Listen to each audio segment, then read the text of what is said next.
Bonsoir, chers compatriotes. J'espère que vous allez bien avec la grâce de Dieu. Vous comme moi, vous avez constaté que depuis un moment, il y a un document PDF qui contient la proposition de la future loi fondamentale qui est en train de passer dans les réseaux sociaux et surtout sur WhatsApp. Et j'ai eu la chance de tomber dessus parce qu'on me l'a envoyé. J'ai parcouru quelques articles et qui était pour moi l'article le plus important, comme je l'ai dit dans mes anciennes vidéos, qui est pour moi le cœur même de tout ce qu'on peut écrire là-dessus, c'est la légibilité du poste de président. Et j'ai constaté que l'article 53 a été justement modifié et c'est maintenant l'article 43 qui parle de la légibilité du président de la République gabonaise. Et ils ont validé à ce que les binationaux puissent avoir la possibilité d'être candidats aux élections présidentielles au Gabon. Moi, je ne partage pas, je vous le dis déjà d'emblée, je ne partage pas ça. Et du coup, je vous l'ai dit que si cet article est touché, si c'est réellement ça, si c'est ça là qu'ils vont vouloir nous présenter, je ne vais pas, pour moi, c'est mon droit, c'est mon devoir, je ne vais pas participer à la vente du Gabon. Je ne vais pas participer à la vente du Gabon. Je ne peux pas vendre mon pays parce que je vais faire plaisir à la communauté internationale. Je ne peux pas vendre mon pays parce que je vais faire plaisir aux Africains. Je ne peux pas vendre mon pays parce que je vais faire plaisir aux binationaux. Je suis issu d'une grande famille et dans ma famille, il y a des binationaux. J'ai les enfants, mes nièces, mes enfants, mes nièces, mes frères et sœurs dedans qui ont double nationalité. Et je n'ai pas de projet d'être un jour président de la République. Donc ce que je suis en train de faire, et que certains Gabonais comme moi sont en train de faire, c'est protéger ce pays contre ses ennemis. Parce que toutes les personnes qui sont autour là, c'est Européens et certains Africains, leur objectif, c'est de diriger ce pays. Le Gabon, c'est un pays extrêmement riche. Et ce serait plus important pour eux que ça soit entre les mains des binationaux, que d'être entre les mains des autochtones. Parce qu'ils savent qu'avec les autochtones, ils auront plus de difficultés de manœuvre pour pouvoir diriger les biens de ces pays.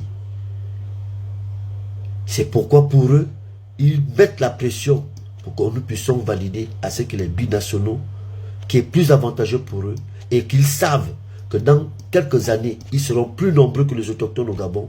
Donc du coup, il ne pourra plus jamais avoir un autochtone président de la République gabonaise. Comme d'ailleurs, si on vérifie bien, on n'a jamais eu cette chance-là, à 100%. C'était avantageux pour eux. Nous avons eu les 14 dernières années. Qu'est-ce que vous avez vu? Qu'est-ce que nous avons vu?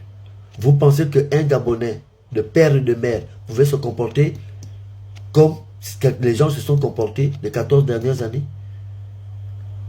Nous avons déjà cette expérience-là. Qu'est-ce qui nous arrive?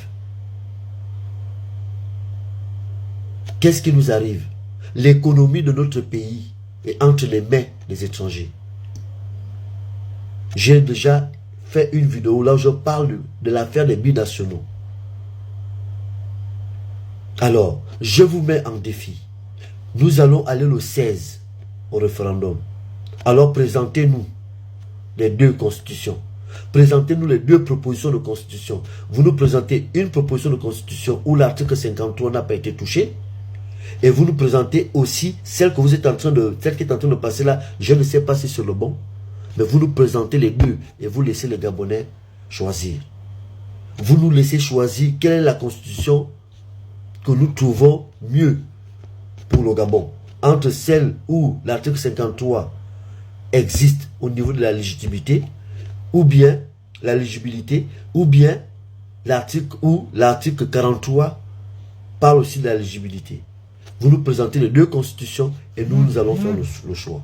Il n'y a qu'à partir de là que moi, et mes enfants, nous pourrons intervenir.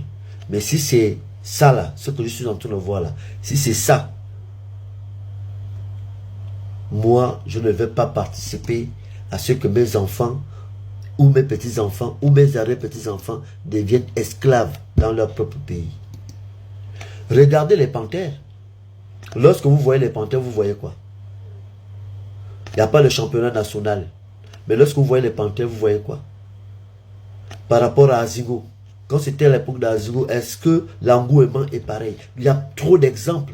Il y a trop d'exemples pour vous montrer que lorsque quelque chose se passe avec les autochtones, il y a plus de dynamique, il y a plus de patriotisme.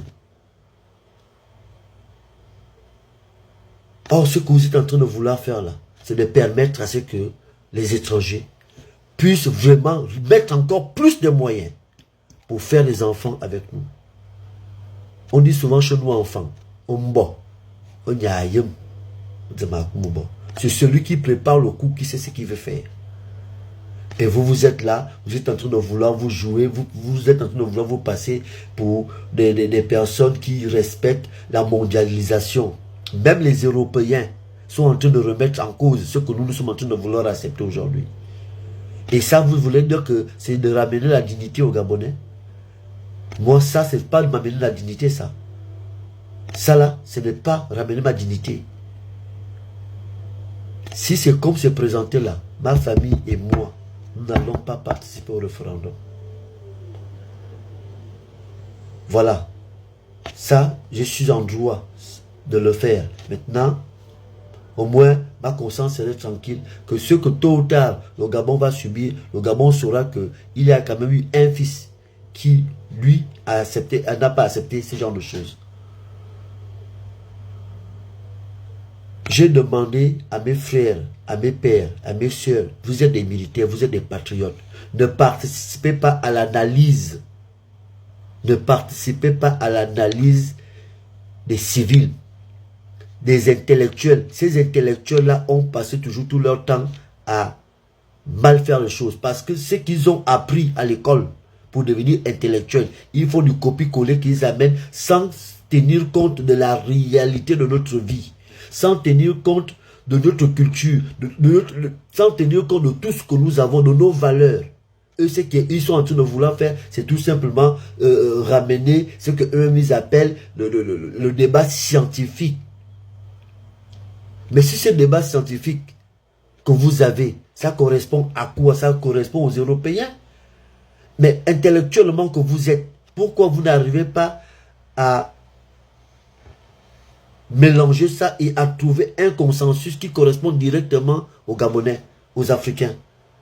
Pourquoi? Pourquoi? Pourquoi vous voulez qu'il puisse avoir un jour au Gabon un président de la République, là où on va lui dire son père est étranger et sa mère est gabonaise, ou bien sa mère, ou bien son père est gabonais et sa mère est étrangère, et il est au pouvoir, ou il est à la tête de ce pays? Vous vous attendez à quoi? Qu'est-ce que nous n'avons pas déjà vu? Qu'est-ce que nous n'avons pas déjà vu? Donc, vous voulez carrément maintenant donner toutes les armes à ça, à cette situation. Moi, je ne vais pas me mêler. Si c'est la constitution là que vous voulez présenter, je ne vais pas me lever comme j'avais prévu me lever pour faire du porte-à-porte, pour permettre à ce que les Gabonais puissent se lever et aller voter pour un oui. Je pourrais me lever que si vous présentez les deux, les autres Gabonais vont se battre pour un oui à l'article 43. Et les autres Gabonais vont se battre pour un oui à l'article 53. Et on verra. Et à partir de là, si c'est l'article 43 qui passe, ben, on va accepter. Mais si c'est l'article 53 qui passe, ben, tout le monde va aussi accepter. Moi, je pense que à partir de là, il n'y a que ça qu'il faudrait faire. Parce que ce pays-là appartient d'abord aux autochtones. Ça appartient d'abord aux autochtones. Et on parle de poste de président. Les binationaux, ils peuvent avoir d'autres postes. Mais le poste de président doit revenir à un Gabonais 100%, comme c'était prévu à l'article 53.